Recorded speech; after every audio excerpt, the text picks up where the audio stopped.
Yes, what's happening, people? 12th man's back. The Arsenal roundabout is back. Make sure you're doing me a favor and hitting the like and smashing the subscribe button. We are not far away from 55k. Let's get there. We are on the target for the big 6-0. And with your help, grow the 12th man community by hitting the subscribe button and hit like. Make sure you're following all of the content creators on today's show and you're following the sponsors. Match Bingo, links in the live description now and in the live chat. All you've got to do is click there and use the code POTS and you'll get a code and a discount as well. OK jerseys as well are here, 15% off with code 12man. So please make sure you do that. If you haven't got any of your shirts or retro shirts with the names on the back, you can do that now with that website. And it is well worth it. They're well cheap and they're great quality. So make sure you go show them some love as well. Big up to Brandon, big up to Hooks, big up to D. We have got Lee Gunner and Kenny Ken that are going to be jumping on very soon. Lee's just finishing his stream and Kenny Ken's on with Jez. So we will see them as well. And we're going to start with some stuff today. We're going to talk about Arsenal's potential move to Wembley with the stadium expansion being announced. I did drop a video on it earlier, and we're going to talk about that as a panel. We're also going to be talking about David Raya's new move and potential new move for Timber. And we're also going to be talking about Martin Odegaard's injury, and I've got a few questions for the panel. So we've got a lit show planned. Make sure you're locked in. Hit like and subscribe, and let's go. Gentlemen, there is a rumor that has been circulating for the last couple of years about the expansion of the stadium and the Emirates being refurbed inside and out and their potential being a capacity increase. I think they're talking about it being around about 70 to 80,000 or in between that. Let's be real. I've got to be honest. I don't mind this at all. But there are some sections of the fan base that are not interested in that and they just want trophies. Now, I don't know where you guys sit as a panel, but I don't think there's many negatives with this one. I'll be honest. If it means more fans can get into the ground and get off the waiting list, if it means there's going to be a little bit of a spruce up at the Emirates to a ground that I think looks tired as a season ticket holder, then I think it's a positive. But do you think there's any potential for there to be some negatives with this if we had to go to Wembley, for example, and have a season out of the Emirates? What are we saying as a panel? Hooks, let me start with you, bruv. First thing, I just hope Arsenal that you just be a bit inclusive, for the tall man, innit? Because sometimes I'm sitting in the seat and my knees hitting the other chair and it's not so comfy, innit? Just a bit more space between the seats will be great. But yeah, I think it's a very good thing. It's needed, innit? Because like obviously we saw them idiots down the road get their nice little fancy stadium, and we just need to reassert ourselves as, you get me, the best stadium in London. It's needed. I don't know, people have been there recently, like you can kind of tell it's been there for a while, innit? Like, and I just feel like it did need a bit of an upgrade. We all know how difficult it is to get tickets, partly because of the size of the stadium and then the amount of people that will enter in ballots and all of that stuff. It's just way too difficult to get tickets. And yeah, I guess you got to upgrade, move with the times. In regards to the Wembley thing, hey, we actually have a really good record at Wembley. So hey, people that know me, I say that we're winning the league this season. But in the fantasy world where we don't, magic happens and we don't win it, we're definitely winning it if we're kicking ball at Wembley. Us and Wembley, we got good ties in it. So yeah, I don't know, it's positive. Obviously you're gonna find people that are gonna be negative and be like, oh, but trophy, or trophy this, trophy that, and it's like, okay, cool, we hear it, but there's other things that like football clubs do to like improve along the way to maintain a certain standard, and I'm all for it, man. I just make it look cool. Like, that's all I want. I want it to look cool. Like, I want to be able to take like some, like, obviously people are gonna say tourists outside the stadium. I'm gonna take really cool shots. You get me? When I walk in there, maybe have some of them robots that deliver your beer and that. Do you know what I'm saying? Make it just be the 10-10. Yeah. So yeah, man, it's all good for me, man. I can only see positives in this. Yeah, there's a lot of people that are saying there's some negatives. I've got to be honest. There's a lot of things that I want to see happen. And if we are going to go with a change, I'll come to you, Brandon. I want to put the away fans up in the sky like we do at St. James's Park, because I'm sick and tired of having the away fans down at the bottom where they can cause some atmosphere with the away end and the opposition. I think we should change that personally and put them up in the sky. What I will say as well is I think they've got to look at the refurbishment of seats. I think they've all gone style, they've all gone pink. You actually get like pink on your like backside now if you lean against it. It's done. The seat numbers are a joke. You don't know what seat you're in or what's supposed to be in because the seats have all gone like rusty and some of the plaques are broken for the rows numbers. So those are the sort of things I think we definitely need to upgrade upon if we are going to put a bit of an expansion on. But what's your thoughts on it, bruv? I agree with what you say and what Hooks has just said. To be honest with you, I don't see. Oh, I don't. Wi-Fi Sorry, you lost me for a minute there. Yeah, I don't see. It's bad, is it? I'm back. Yeah. Can you hear me? Yeah. Cool.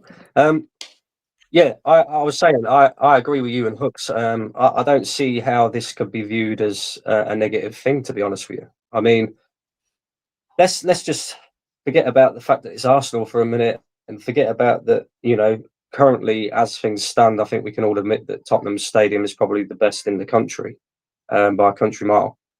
Just look at Man United, right? When people sit there and say trophies matter, it's trophies.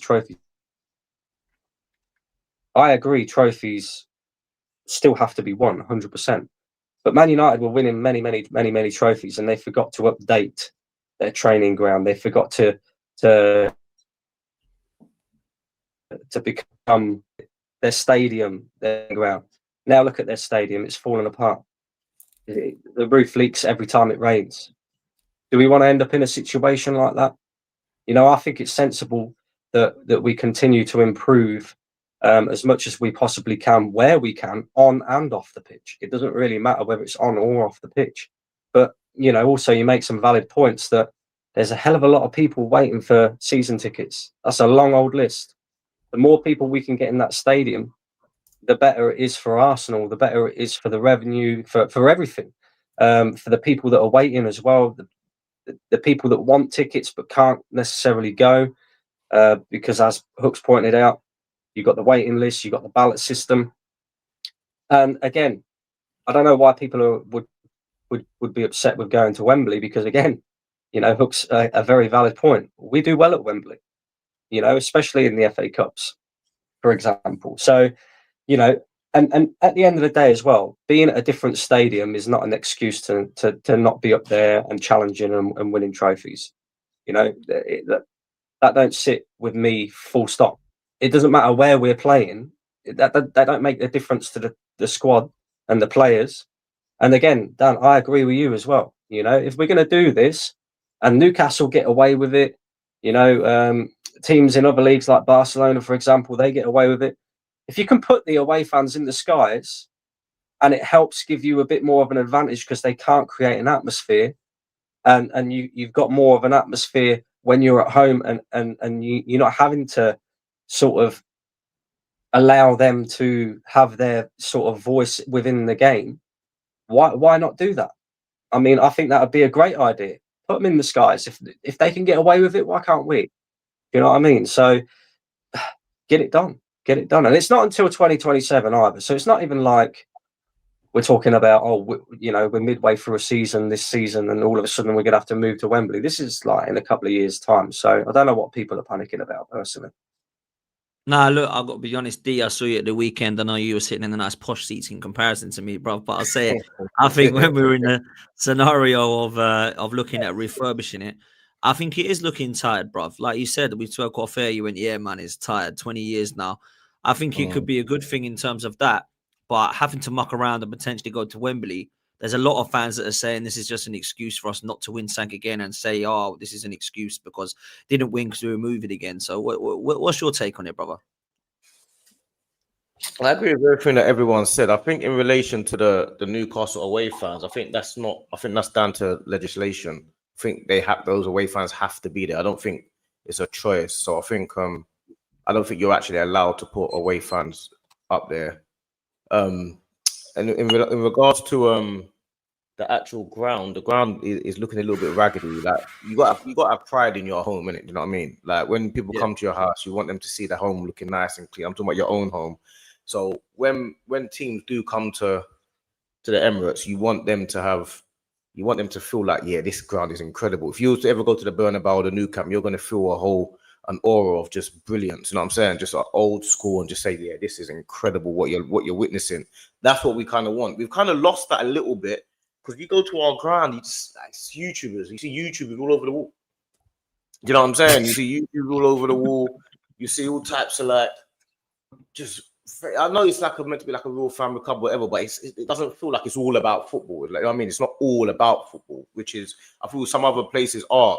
And I think you can kind of get lost with, like, Tottenham's ground is not so much about football. It's about Formula One, concerts every week. So it just depends on what avenue we're going in. If we're going in the avenue of, yeah, it's a multi-sport stadium, then that's fair enough. If we're going on in terms of it's about football, then it's a bit of a different conversation. So I feel like we do need to enhance our stadium. We do need to tidy it up a little bit. But I mean, I don't know, man. It doesn't really feel like the main priority right now to me. It really doesn't feel like in terms of the numbers, if you can get more numbers in the ground, then of course that's what you want to do. But that's all we're going for. We're only going for numbers. We're not going to change the ground into a concert stadium, because we don't get concerts at our stadium because it's just not equipped for concerts. So we're not going to get boxing fights. We're not going to get all those things. So if it's all about numbers, I guess that we're going to have to do it, because more money, isn't it? So I guess that's really what it comes down to. It doesn't really come down to anything else but more money. And that's really I think the Cronkies have made it quite clear that Cronkies want to do it because it will give more this, that, and the third. Personally, I understand the fans that say they want trophies. I'd much rather have a trophy in my cabinet than a nice, pretty stadium. However, I think it is definitely something that we can look forward to in terms of positives as well as negative. Yeah, not only that as well, Dan. Lee, you'll appreciate this one. Yeah, if we end up going to Wembley and that, at least the top gooners can stand there and be like, "Oh, back at my second home, we always win here." Do you know what I mean? With their cameras out and that sort of thing. Yeah, man. We didn't win there when we didn't win there in 98, 99, 99, 2000. We got weighed in by every fucking team in the Champions League. I hated that, man. That was awful. That was. I remember that season going there thinking we ain't going to win like every single game. But what do you make of this, Lee? Obviously, there's a lot of rumours that the expansion of the stadium means we might have to move to Wembley. The other option, of course, is that we do stand by stand, and then fans lose some tickets this season. I don't quite know how that will work, but we're not talking about this till 27, 28. What are you saying, bro? Positives, negatives? Well, I think you're being very negative, mate. Yeah, you're a YouTuber. Yeah, is this jealousy? Like, I hope you're good, brother. Well, all of our faces need to be painted on the side of the Emirates, lads. Yeah, that's what we got to do. Please, this is Hook's dream. Oh, I genuinely believe, yeah, that really and truly, a lot of people, like, as much as we all kind of disagree with each other a lot of time on panels, but a lot of us have contributed to Arsenal online for years. You know what I'm saying? This is the fact of it. So there's a lot of people on the wall that you could think, hold on a minute, maybe Potts should be up there, or maybe this one should be up there. There's a lot of that. There's a lot of arguments. Or maybe none of them should be on there, and it should be ex-players. I know, but we've gone past that. I said that already. I'm saying if you're going to decide to put people on the wall, I'm saying there's a lot of people that you could say, well, that guy is quite a big figure in be like a Mount Rushmore of Arsenal content creators. Yeah, like, you know what I'm saying? Because that would create a little bit of unity between the club and online, wouldn't it? That'll create something. No. Of course it is. No, apart from Gunner, innit? Because he hates the whole world. Apart from Gunner, he hates everything. I love trophies, though. Yeah. And my manager's retaining a trophy first game tonight, bruv. Yeah, my manager. But no, Dan, all jokes aside, yeah, clip this because I'm going to be positive. Yeah. I couldn't care less. They won't clip it then, bruv. Oh, they didn't clip me up saying Odegaard had a good game either the other day against that was the best game he's had for years. Yeah, against Olympiacos. Nobody clips that. Yeah, it's almost like they're doing it for the money, isn't it? Anyway, my point is, I couldn't care less if we're going to play at Wembley. I just want to win trophies down there, right? And like at the end of the day, like you were saying, I was listening just before I jumped on. I'd literally just done a stream on this. Like, there's people walking around the Emirates Stadium. You guys go, yeah. You see people walking around with their ticket, and they don't know, like, they can't find the seat number because it ain't on the seat. Yeah, yeah. Then they're getting in the way of people, and then they're asking people, "Oh, what number seat are you, mate?" Now people go, "Move, get out of the fucking way, move! I can't see the game." Yeah, and then they get to their seat 20 minutes late. or 15 minutes late. Yeah, and it's just a problem. Yeah, the fact that I haven't even updated the seats is a joke. I can't lie. It's the state of them seats. Yeah, it's like sorry to cut your guns, but if you was to go to say like the new camp or something like that, you would see how old it is as well. You know what I'm saying? There's certain grounds that I've got. I think the point is that how much presentation, how much do you have pride in your home ground? You know what I'm saying? Because but that's why Barca built a new one, isn't it? They realized precisely. But a lot of the Barca fans were unhappy about that because obviously the new camp is like it's the original, isn't it? You know what I'm saying? They want to stay where they know, innit? But I don't feel like the Emirates has that type of heritage like the new camp. I feel like the Emirates is like a old new stadium. Do you know what I mean? It just needs to be updated. Like it's not anything that's got, and it's not like Highbury. You see Highbury, you can't do anything to that. Like you could just maybe renovate it a little bit, but that's got heritage. The Emirates, have we got? What have we really done? All we've seen there is misery. we haven't really done anything. The main thing we've ever done, really, a couple of FA Cups and Özil. Do you know what I mean? We haven't really done anything at the Emirates, so it hasn't really got that much heritage, I think. So I don't think it really matters. Yeah, if they smashed that stadium down and then rebuilt it, exactly. It wouldn't really matter, would it? Nobody would care. Precisely, that's exactly my point. But no, you're right. Yeah, because I've been to the Bernabeu. Yeah, I've been there to the new version and the old version. Yeah, bro, that stadium's insane. Crazy, what they've done to that stadium is absolutely unbelievable. Yeah, like that. Like the look of it, people don't like the look of it because it looks. What does it feel like though? What does it feel like though? Oh, bro, me and North walked around there. Yeah, like the old one. Right, so I went to Arsenal Legends game. Yeah, and we were sat with the Madrid fans right behind the goal. Right, and I only wanted to go to that game because I wanted to see R9. I've never seen R9 play football live.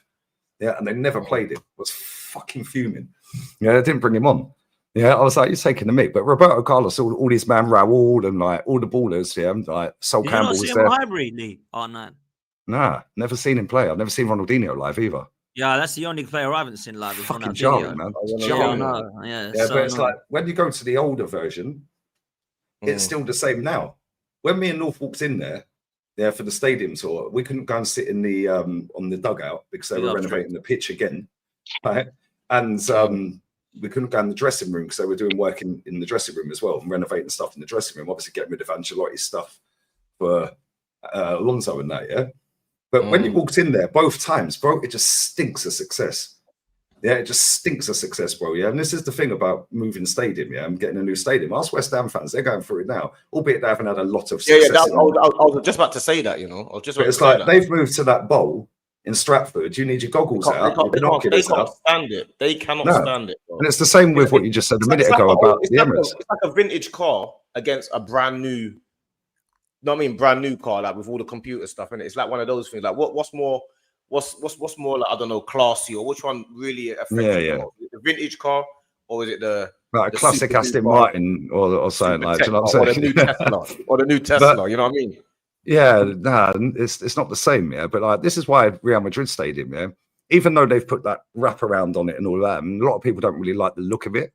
Yeah, I think it looks sick. No, but that's just for the retractables, though, isn't it?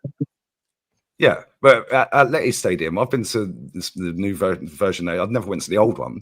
But for everyone I know that's been to the old one, they said it was falling down. It had to be knocked down, mate. Otherwise, it would fall down there, right? But with us, our stadium weren't falling down, but we just wanted to move to compete when we were competing.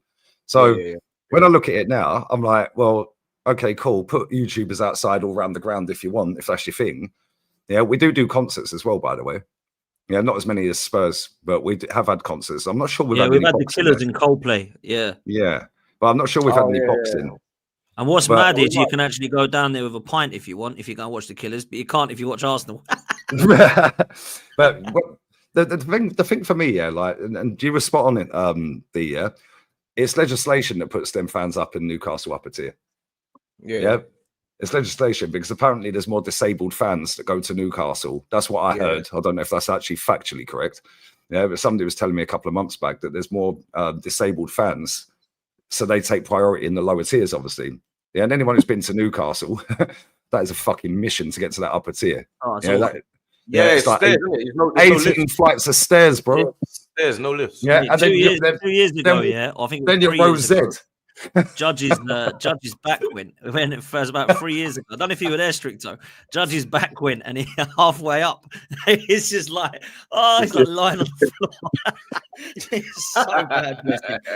I felt so bad. When I last went Newcastle away, Russ was waiting outside the ground with the tickets and that, yeah. Because the troll, we know who the troll is. Yeah. He said, "Nah, you're not taking too long because our Uber never turned up." Yeah, so me, Ola, and Lewis, you know Lewis Dan, didn't you? And yeah. We were all running from the hotel 2 kilometers to the stadium to get there for kickoff. And that was the last mission, isn't it? It's a mission. All right, it's a mission from that hotel we stayed in. But then you get there, you've done 2 kilometers running. Now you've got to do 18 flights of stairs. Oh, for fuck's sake. Mate. Then we was Rose. That's all part of it, though, isn't it? Because like that's why we want to like because I feel like at the Emirates, the away fans have got far. It's too big. Like it crowds. They get way too many. Yeah, and they're too close. It goes when up. You say it's legislation, though. What does that mean, D? When you say it's legislation, what? Why can't we move them up? I don't get it. Because away fans have to. Away fans in every ground have to sit in a certain spot, don't they? They have to have seat. They're not allowed to be away or up the top or something like that. You will see it. Every ground actually does it. It's only Newcastle that I think Newcastle and someone else that haven't got the right stadium to be able to actually have the away fans at the bottom. That's what it was. A Newcastle guy was telling me, a Newcastle fan was telling me they're not allowed. I just googled it. Yeah, it says why are away fans allowed to have such a voice close to our fans at the Emirates? It says fans must be pitch side. Yeah. Away fans must be allowed to be. Yeah, they have to be pitch side. Yeah. Okay, interesting. Let me bring Stricto and Kenny in on this point. What are you saying, boys? Move to Wembley, potential on cards, stadium expansion, rumours. I don't mind who comes in. Stricto, Kenny. Everyone's had their say on it. Go for it. Great chat, lads. Don't talk all at once. Sorry. It is Kenny. You know, Kenny, I'm going to give the respect because you're the OG, do you know what I'm saying? So you got to speak first. You know what I'm saying?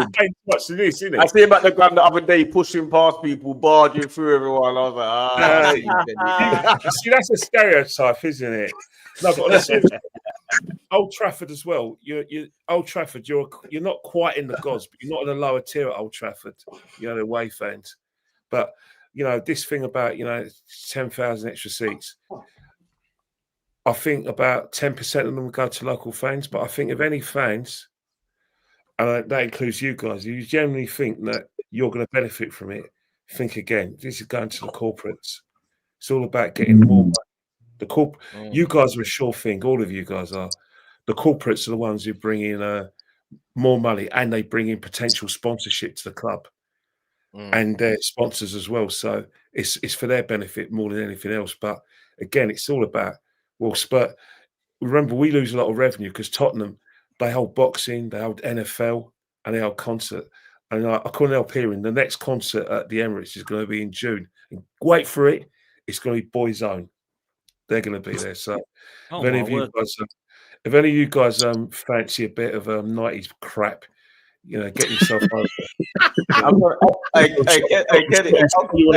I'm trying to figure out how you know that. I'm trying to figure out how you know that information. Actually, email. The club sent it by email. That information is my question.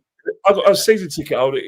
I was given the opportunity if I wanted to, get my seat for the Boys Zone. So anyone wants a seat for Boys Zone, I can set it up for you. I can organise it. That's mad.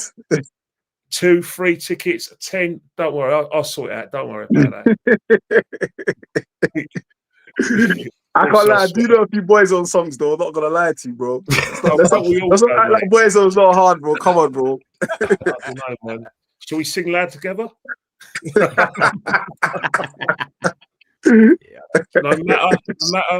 matter. No, I don't know that one. You know No Matter. That's one of their most famous songs. As it go? I've got a sore throat. There's one guy that's like a boy band member in here who's a bit quiet at the moment called True Gooners, Brandon. You know what I mean? Brandon definitely knows Boys On. If there's anyone who knows Boys On, it's Brandon. I don't know why he's trying to be quiet, pretending. Yeah, I know Boyzone. I'll go. I'll do me. I'll do my hair flicks. I'll do my hair flicks and that. Do you know what I mean? I'll be there doing that. Yes. Nah, man. Concerts and stuff. I get it, right? I understand it, but really, I think as long as the fans are happy, in terms of football fans are happy in the stadium, that's what makes it for me the most. I mean, Stricto, you go most weeks, most games. What do you make to this news, bruv? What the move to Wembley? Expansion, yeah, potential move to Wembley. I think the expansion is a good thing, bro. I think there's a lot of fans. What's the season ticket waiting list, bro? Like it's a big waiting list. Mad. Yeah, it's mad. It's over 20,000. Yeah, It's over 100. Yeah, it's over 20K, isn't it?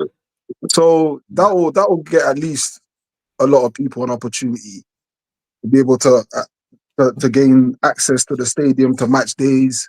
So I think that's in that sense that's a good thing. Also depends how long we're gonna be they're gonna take to complete it.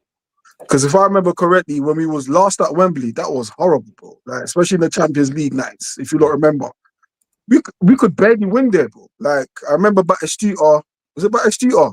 Yeah, I was at that game as well. Yeah. Fiorentina, Like, bro, that place was just weird for us, like them Champions League nights. So for me, yeah, like they gotta do what they gotta do, I suppose. But yeah, I don't mind it, so as long as it's something they can pretty much get done quick. And you know, I mean, what are the alternatives? Like West Ham Stadium, Tottenham is a no, obviously. Yeah, alternative is West Ham Stadium. I don't know what's their capacity there. It's like 40,000 or so. Nah, 60,000. No, theirs is 60. Bigger than ours. It's bigger than ours. Is it? Yeah, it's huge. Yeah, them and Tottenham have got bigger stadiums than us in They London. moved the track, didn't they? They moved the track. Oh yeah.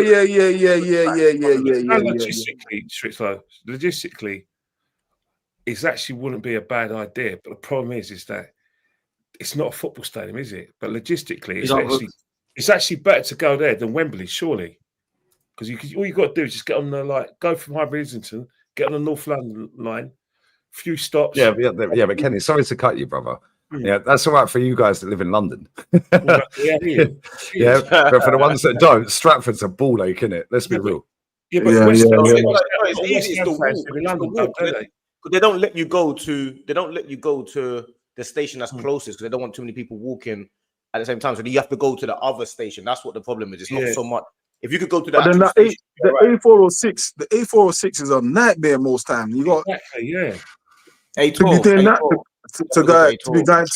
No, but I'm talking about going to Wembley. Oh, Wembley.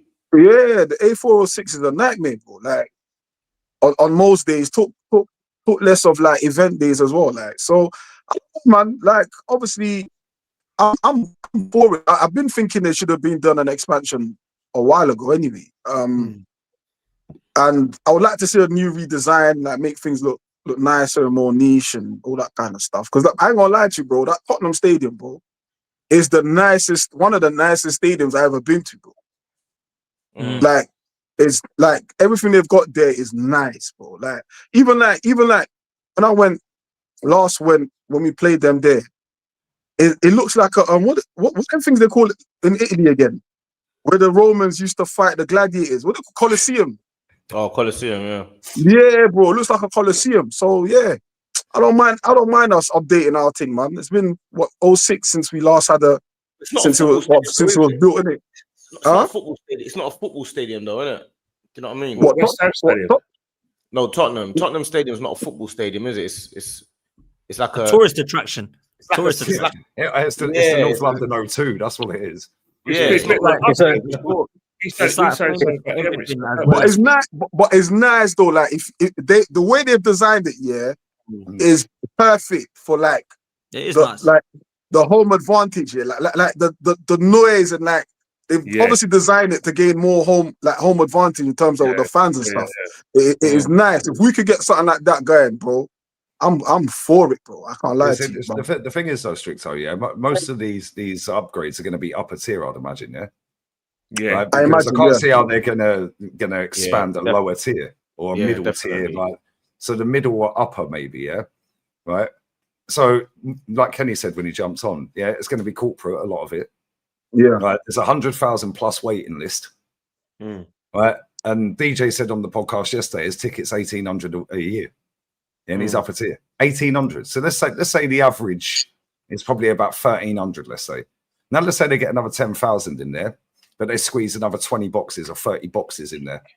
Yeah, so that takes away from 10,000 plus. So let's say it's now only 8,000 or 7,000 extra fans that can go in there. Yeah, all paying 1,300 a year. Now you're getting the extra merch money, the drink, the food. Yeah, like obviously, like more people can go, and that's great, fantastic. Yeah, the only downside I see to this, yeah, is the excuse of why we can't invest. Oh well, we had to renovate the stadium. That's the only downside. So I don't want that to be an excuse. I don't want to see Mikel Arteta in a hard hat, yeah, with high vis on. Yeah. Does anyone know the cost of it? Do you know half a billion, roughly. Yeah, half a billion. Sorry, go on, Kenny, go on. It's inevitable. Where we are cannot. You can't have the goodies without a bit of suffering. Every club that is expanding their stadium or built new stadiums, it has had a sort of like domino knock-on effect on the transfer fees. It's the way things are. But the thing with clubs nowadays is that they have to make more money because the players are asking for more dough. You either got to play more tournaments and PSR. Exactly. So it's one of the things where the modern stadiums, they're ripe and they're actually like built for expansion, not like the stuff we had in the Victorian times where you've got to knock the stadiums down because you can't expand.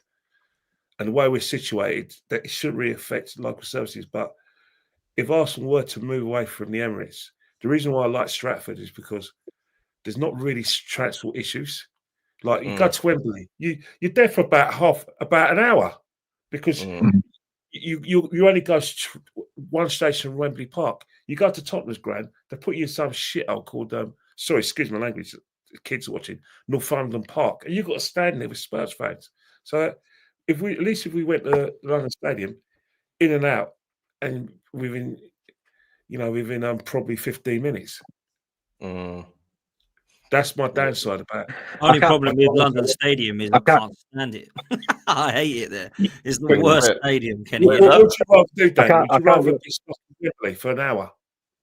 No, I don't want to. I don't want that. But at the end of the day, like, it's the worst away game ever, isn't it? It's the worst ground. I can't stand the West Ham. West Ham.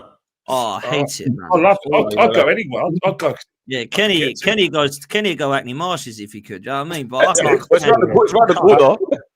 Yeah, it's actually on the way. It's actually on the way. It's that minute away. But the only thing is about the stadium though is that Tottenham are making so much money from their stadium. That's what every owner is going to be looking at because they're the highest in the world right now. Or much they're earning for in the last year or something. I think they're right up there. Yeah, they're making a killing, bro. They're really. So I think everyone's looking at that thinking, you know what, we got to at least compete because every boxing fight is at the stadium, is at Tottenham's ground. Yeah, every single boxing fight. Eddie Hearn's a Spurs fan, isn't he? So he's done a deal with. But every boxing fight is there now. They don't even go Wembley as much anymore. Every single boxing, everything is at Spurs' ground now. Yeah. So NFL was and concerts as well. Beyonce's been twice. Chris Brown, Beyonce. Chris Brown. Yeah, but you know what? They've done a great job with marketing outside of the football side of it. Yeah. They've done a great job. Like it's like D said, bro. Outside of Wembley, everyone's going Tottenham. Tottenham is like the next venue outside of Wembley. Yeah. Concerts, business wise, it's class. I can't lie. Business wise, it's class. Exactly. And why they've been able to do that? Because they planned ahead to make sure that they're not going to just make money or revenue from just match days. They're going to expand. They've got a contract with the NFL where, like, them NFL teams. And I think what we could possibly do is, if they've got, I don't know, they've got the San Antonio Spurs or whatever, then we should get a rival team when we build our thing. Do you know what I'm saying? Like, just mix it up and, get as much revenue as you can. But, like... Sorry. But like, I think like we are gonna get, as the fans, we are gonna get screwed and pay the you know what I'm saying? Like as much as they meeting a demand, I think they will start taxing fans even more because they can, because they know the demand is there, and that's where. But I don't like, but I understand it is business. Do you know what I'm saying? If we want the transfers, we want all of this and all of that. Like Dee said, like Kenny said, players are demanding more dough, especially when they see that you're trying to expand. They know there's going to be dough at the end of that, so they're going to be asking for more. Do you know what I'm saying? So someone's going to have to pay for it, and it's usually us. Do you get what I'm saying? And do you know what the maddest thing about it is? 100%. Yeah, they haven't even got a naming sponsor. Yeah, for their stadium yet. It's just called the Tottenham Hotspur Stadium. As soon as they get a sponsor for that stadium, that's $500 million. Yeah, 100%. At least. Yeah, depending on how long the contract is. 100%. Yeah, because we've got the Emirates deal. Yeah, that's massive money. And obviously they renewed it, the Emirates Stadium, shirt sponsor, so on and so forth. Yeah. As soon as they get a sponsor on there, mate, bro, they're a problem if they get it right. Yeah, they are a problem because they got the stadium, they got the money. Yeah, they're financially sound. They're nowhere near FFP. They're just crap on the pitch, albeit last season they won a trophy. Well, I won't say well done to them. Fuck them. Yeah, but at the same time, they've got the right players in though. Tottenham have always had a team like, and Thomas Frank, I rate him to be fair. So they're going to be a hard team to beat. I'm not saying Thomas Frank will go dominate and win loads of trophies at Tottenham, but at the same time, I think they'll be a difficult side to beat. And if they got 4 or 5 top quality players, they could have to start building a squad. So that's where I'm at. But look, I want to move because there's a couple of bits more I want to talk about. David Raya and Timber linked with new deals at Arsenal in the coming last couple of weeks. And there's a lot of rumours around Semenyo leaving Bournemouth, and Arsenal and Liverpool both being linked. Now, I've been looking at the Semenyo sort of rumours for a while. I always said in the summer that I would have preferred a Rodrigo type player coming in, but I don't know how even unrealistic or realistic that ever was. I like Semenyo. I think he's a baller. I think he's a good player.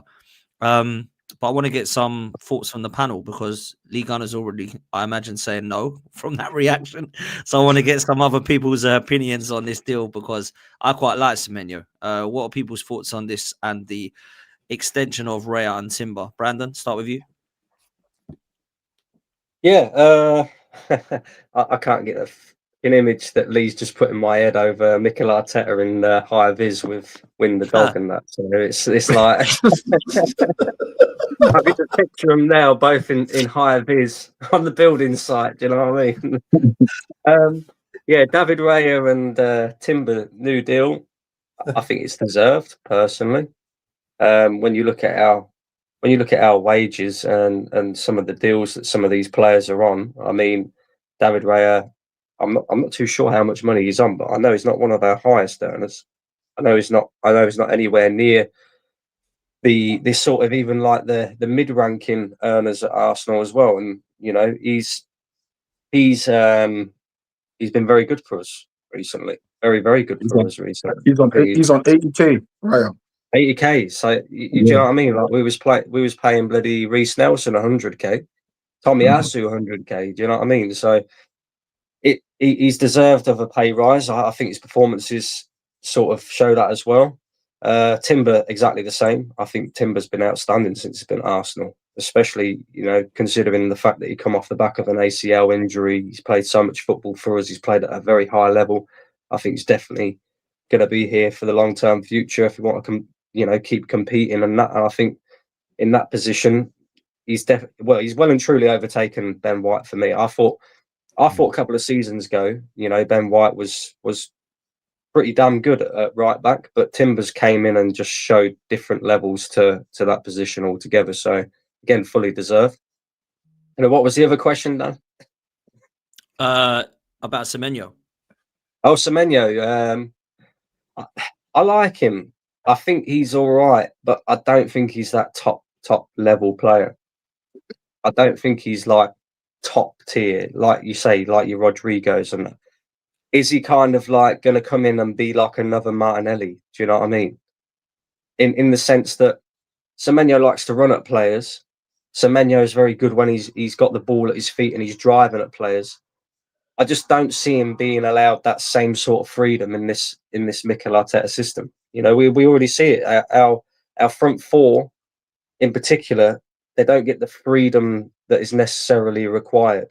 I have seen it a little bit more over the last 2 games. I still think there's more to come from our attacking players 100%. And I do still think that he could, release the shackles a little bit more. But I don't see Semenyo as that top level, sort of, he's got the full package, the full skill set. Do you know what I mean? Like a Rodrigo sort of has. So, and I mean, I wouldn't be against it, but again, I look at this squad, Dan, and I've said it before, right? I believe that we have the best squad in the league. I believe that even without getting a left winger, right, with what we currently have at our disposal, there is absolutely no excuses for us to not be winning a trophy this season. And in my opinion, it should be one of the big ones. When you look at that squad that we have got, mate, we should be competing on all fronts. On all fronts. But again, if Arsenal are willing to go out there again in January or again in the summer and drop big money on players, I'm not going to be against it. Definitely not. I still think you need to keep reinvesting in the squad no matter what, whether you're winning or not. But at this moment in time, I think we have the best squad in the league, and I think we are more than capable of going and winning multiple trophies potentially with this squad. And for me, it all comes down to, the man in charge of that. And it's down to him to get us over the line. It's down to him to get the best out of these players. And like I said, over the last 2 games, I've seen glimpses of it. Would still like to see more. And hopefully we will see more over the next sort of part of the season. Yeah, without a doubt, man. Look, Andrea Berta, to be fair to him, he's the reason we're even talking about new contracts for Saliba, Saka, now Raya and Timber. It's not like he's, if they do his job done, let's kind of a barbecue. Whereas with this guy, he ain't stopping. And we're talking about links to Semenyo. There's links to Yildiz as well, who I really like from Juventus on the left-hand side. It seems a little bit different now, D, with Andrea Berta in charge, brother. It seems like there's a lot more talk about what's going to be happening next and contract renewals and all positive stuff, bruv. Yeah, man, it is different. And I think for once we're re-signing players because they're playing well, more so than because we need to keep them. A lot of the time we're struggling to, we got to try and keep this player. Let's get, he's on his last year of his deal, or offer him this or offer him that. But now we're actually like topping up. You know what I mean? If your petrol's right at the end and you're struggling to get to the petrol station and then you find the petrol station last minute, we're not doing that anymore. Our petrol's halfway full and we're just topping up because we just want to. Like, that's what we need to do with these players. We need to be topping up and rewarding them for their good performances. Raya is one of the best goalkeepers. After Alisson, it's Raya, or maybe they're on par. It's as simple as that. Like, he's been Golden Glove 2 years in a row. There's no chaos with him. The guy is top class. Timber is one of the best right backs in world football. Like, it is as simple as that. There's no sugarcoating how good these 2 players are. Timber is just as good as any. I wouldn't swap Timber for anybody. No right back. It's as simple as that. And even when it comes down to Semenyo, I think he's far better than what Brandon is described. I understand that obviously he hasn't proven it yet and stuff like that. I do get that. But I think Semenyo is right now is the best winger in the league. I think he is that good. I don't know that he does everything that you want him to be doing. He reminds me, like I said this on Twitter about 2 weeks ago. I said he reminds me of Mane at Southampton. He really is that good. That's a good shot. He's a nightmare player on the wing, and it's exactly what we need. A player that fits. Like me and Stricter were doing a stream earlier yesterday, and he fits our not just our style, but he fits like the culture of the club and the profile. He fits it to a T. One, he's an Arsenal fan, so and he loves the club. But 2, players like Rodrigo and Vinicius and those guys, they come on 350 grand, 400 grand a week wages with a lot of expectation. Someone like Semenyo will come on fairly sustainable wages, but we know what we can get and what you can do. And I think Semenyo he's 25 years old. He's at the beginning of his. He could easily go on to become a world-class player with all the attributes that he has. That he could easily become on it. Whether he gets there or not is a different matter, but he could easily become that. I think we'd be missing a trick by not getting Semenyo early. It's the same thing we did when we missed out on Moussa Dembele and we let him go to Tottenham, and then look how good Moussa Dembele was. And I was thinking, why did we let him? We had an opportunity to get Dembele. We should do exactly the same with Semenyo. Sometimes you've got to buy players to stop other teams getting them. Because if Spurs get Semenyo, they've got Kudos on one wing, Semenyo on the other. Now all of a sudden, that team's looking. You don't really want that. So sometimes you got to buy players because you don't want other players team to get them. And I think Semenyo is an easy top player that you just go and buy, man. I don't think you need to. I think we just go get him and we worry about where he plays after.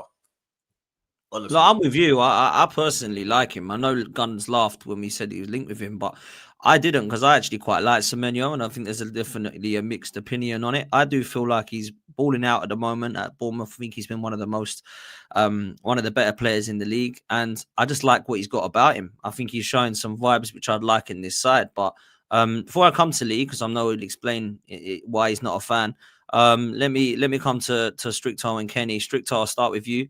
You obviously said you see, good shout when Dee said about links to somebody like a Sadio Mane when he was at Southampton. You've seen. Do you think that he could be that kind of level? Do you think he'd be a good signing for Arsenal? Do you think he'd be an upgrade on Martinelli, Trossard on the left? Yeah, 100%, bro. You're looking at he's collectively almost a mix of Martinelli and Trossard. Where he's very intelligent with the ball at his feet, very quick, very powerful. Has got a strike on him, takes free kicks, gives us a different option.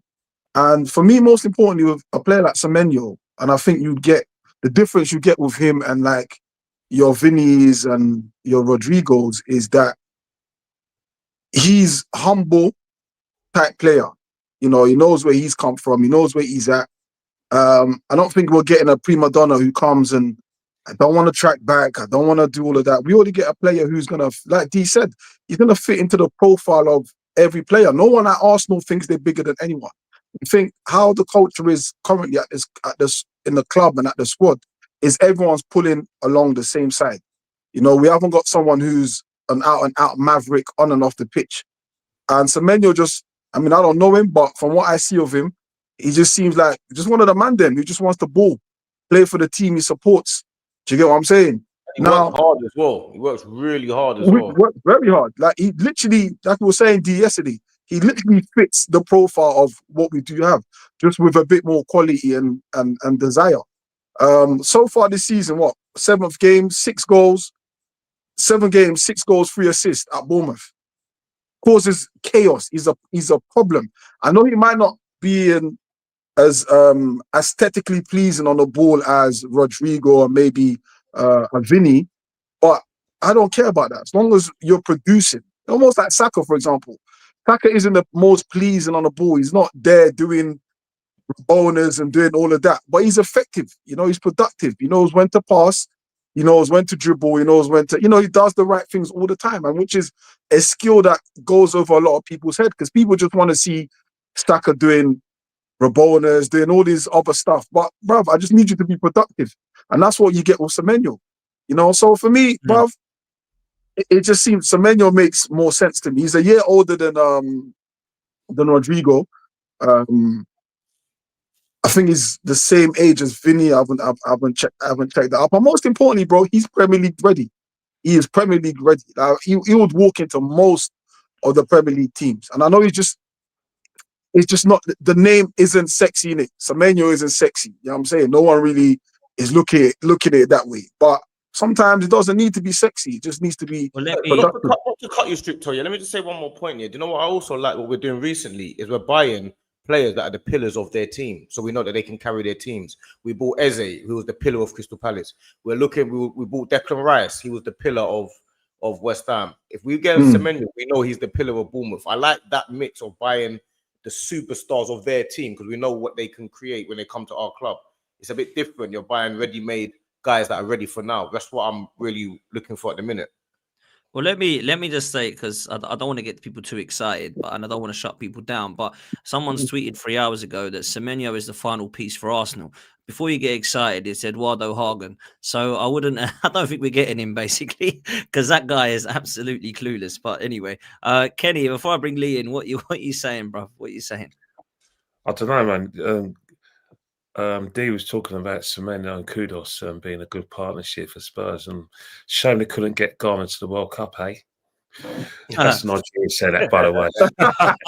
We haven't made it yet, Kenny. We ain't made it yet. Oh no, Nigeria and Ghana are not going to the World Cup. Let's just relax. We're gonna watch Nigeria and Ghanaian fans going to watch the World Cup. You know, they're going to go back to supporting Brazil, which they've always done anyway. It's true. Tell me I'm lying, but it is true. I think from Semenyo's point of view, I think the downside, if you want me to sort of be like the businessman, is obviously the African Cup of Nations. Mm-hmm. You know, because he's opted for Ghana. Don't blame him as well. He's top for me. He's he's a top player for them. In terms of what he could do for us, I agree with everyone that he's Premiership ready without a shadow of a doubt. He's direct, which we need, and he's in the best form of his life. So obviously he's definitely going to fit our DNA. But there's another team that would definitely will kill for him as well. You mentioned in comparing to Mane, Liverpool can do with him, because they're not particularly happy with Gakpo. So that's a player that they definitely would like. But for me, 100%. I would look at him, but going back to quickly because I know it leads next. Our two players getting new contracts. Let me tell you something now.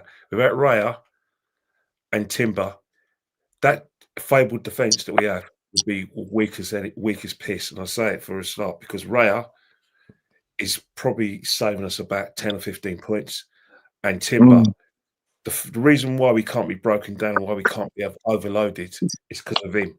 Take those two out of the team, we will not be the same. Definitely. There we go. All right, sorry to be the bearer of bad news. In fact, we'll start with the good news. I actually, we'll start with the good news. Timber's one of the best right backs in the world. I agree with all of you on that. Yeah, and I think like coming back off an ACL the way he has.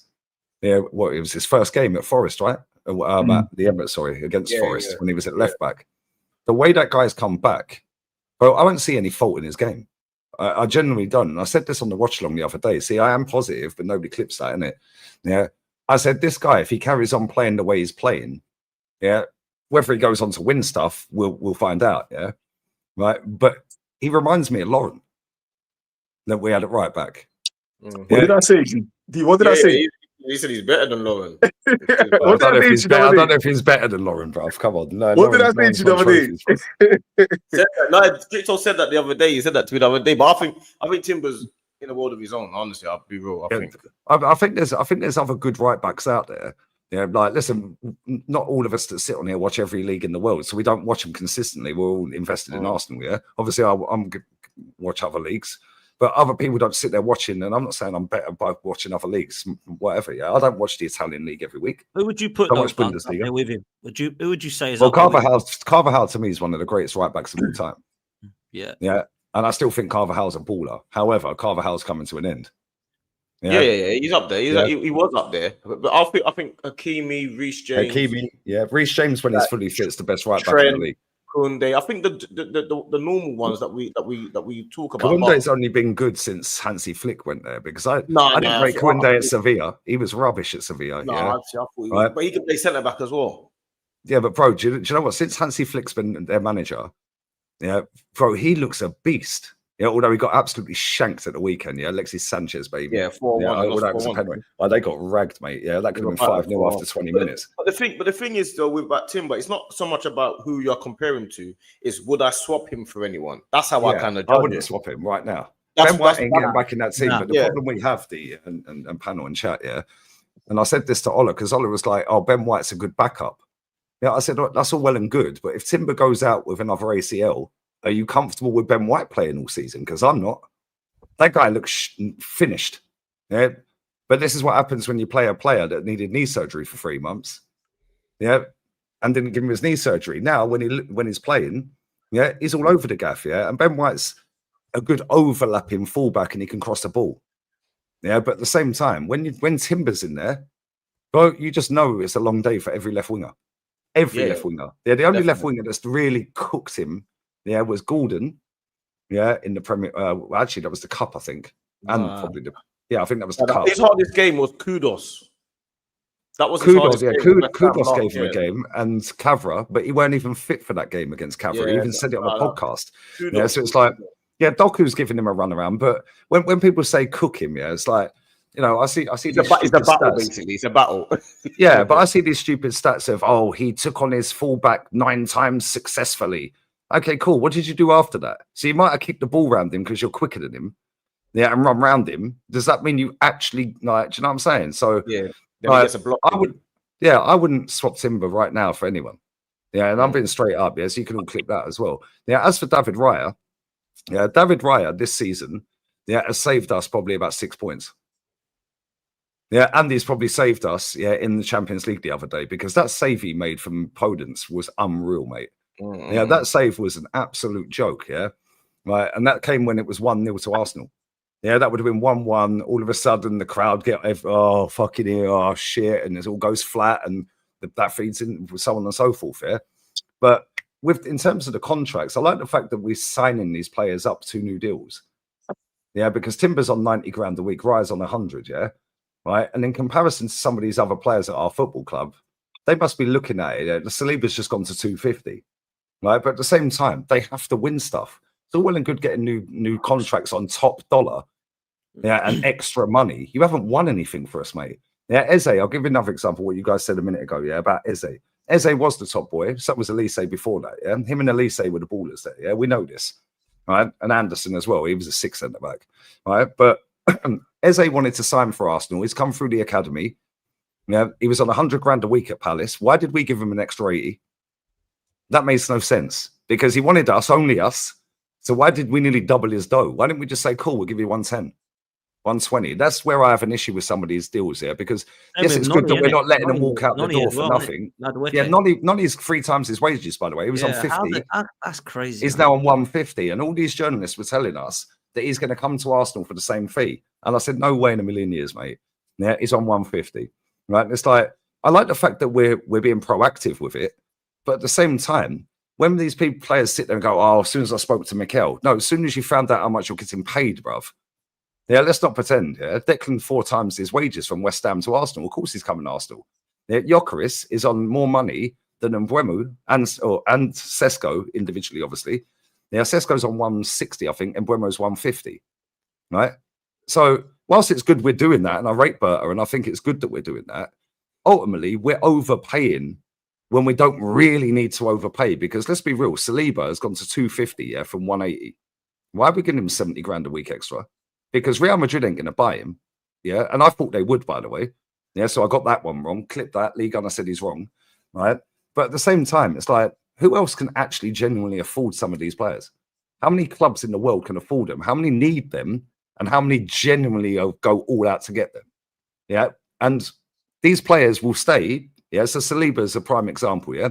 Saliba really wanted Madrid, in my opinion. Yeah. Right. They didn't bother getting him. They went and got Huijsen and who was the other one they bought? They bought Trent and they bought the left back, Alvaro Fernandez. Yeah. Right. They've still got Militao. They've still got what's his name? He just played for Chelsea. Rudiger, that's it. And they've still got David Alaba, yeah? They need another centre-back, yeah, because Rudiger's on his way out. Alaba's United, don't it, they reckon? And this is what I'm saying. So now, does Saliba know that? Because they're both French. So does Saliba know that, oh, shit, Real Madrid, I missed that boat. Yeah, I missed that opportunity. I missed that flight. You know what I'm saying? Yeah, so Saliba was going to sign. Saka's going to sign, and good luck to him, yeah? Right, Strixo, you said something about how we haven't actually got a player at the club that I think it was you that said it about 20 minutes ago, that there's not a player at the club that is like arrogant and cocky and thinks they're the man. Well, I see that at the weekend when our captain wouldn't give Gyökeres the ball. Yeah, because he wanted to get his stat, 200 game, 100th GA, yeah, blah, blah, blah, which is cool when it was a bad boy penalty, by the way. Yeah. But when your striker's on his knees and this guy scored more goals than 29 in his entire career, and he's done that in 2 years, and we were given 29 PE penalties, what's the difference? When we played Newcastle the other day and Gyökeres got fouled and they overturned it, the penalty decision, yeah? Saka had the ball. So is Saka the actual penalty taker? If so, why? Yeah, that makes no sense to me because the guy that can score penalty after penalty after penalty and has bagged 100 goals in 2 years, but just wrapping, yeah, because I'm diverting down a rabbit hole. Yeah, I'm liking the fact that we're signing these players up, but ultimately it is still way too comfy at this football club because now they're all on a shed ton of money. Yeah, and they still haven't won anything, and they keep getting pay rise. When you look at the La Liga or Italian League, Bundesliga, so on and so forth, the way they structure their new deals and stuff like that for their players, yeah, it's totally different. Yeah. Oh, by the way, Zubimendi should sack his fucking agent because he's on 75 grand a week. What about Semenyo, Lee? Quickly, Semenyo. Before I go, yeah, right. Semenyo, yeah, it's all well and good playing for a club that has no pressure on them. Right, and his goal the other day was unreal. The way he ran around everybody, that was class. Yeah, and do you know what's funny? I was doing a watch along. I was doing La Liga games all day that day. Yeah, right. And I'm sitting there and I'm going, yeah, that's Semenyo, mad overrated. Yeah, Justin Kluivert, mad overrated. He scored a hat trick against Newcastle. Everyone's gnawing him off. Yeah, and then they both scored worldies. I was like, the whole chat was going mad. Right, but at the same time, there is no pressure, and he plays with more freedom at Bournemouth than he would at Arsenal. This guy'd be playing at left back half the game, playing under Arteta, which is why our defense is so good, because we have strong runners like Martinelli, like Trossard, that will run back. Less so with Bukayo, but he still runs back. Yeah, Martinelli is the one that's the Olympic sprinter, legging it up and down the pitch. Yeah, Trossard does, but then ends up getting in the way and gives a foul away and shit like that. Yeah, Saka does it to a lesser degree because we know he's our best forward. And he is our best forward. He's the most consistent and he has the output, yeah? Right. So if we sign Semenyo, whilst it all looks great on paper and he's got all the stats and all of that, would he actually be allowed to play how he's playing at Bournemouth? I don't think he would. We've seen this with Eze since he's coming.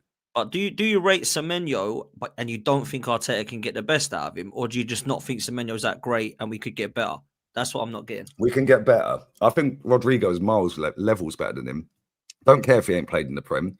Yeah, when he plays, and he's a serial winner as well. And people can say it's easy to win at Madrid. Well, that's a factually incorrect. Yeah, but at the same time, that guy's played out of position week in, week out, or holds bench. Yeah, now play that guy at left wing. That guy kills it every time. Yeah, and people say different league, and it is a different league. However, why do we wax lyrical about all these players we sign from different leagues then? Yeah, because we signed Zubimendi. Well, that was a different league. But don't you think what I like the devil I know more than the one I don't know. But I don't like any devils, but that's the one I choose, in it, yeah? That's wild. But I prefer the one, you know what I'm saying? I prefer the one I know, yeah. But I know I've seen. Listen, Rodrigo could come to Arsenal and light it up, yeah. Yeah. But when you got a man like flipping, what's my man from Everton? Really? Arsenal 1-0 up. He was a Burnley. Hold that. Arsenal 1-0 up. Tavkowski. Yeah. When that brother puts you in the air, yeah, you better know how to land. Yeah, but do you think they don't have players like that in Spain? Go and look at the Getafe centre backs. I just think with go and look at Mallorca centre backs. With the Prem, I think it's different. I'm not saying Rodrigo is not quality. That's not what I'm saying.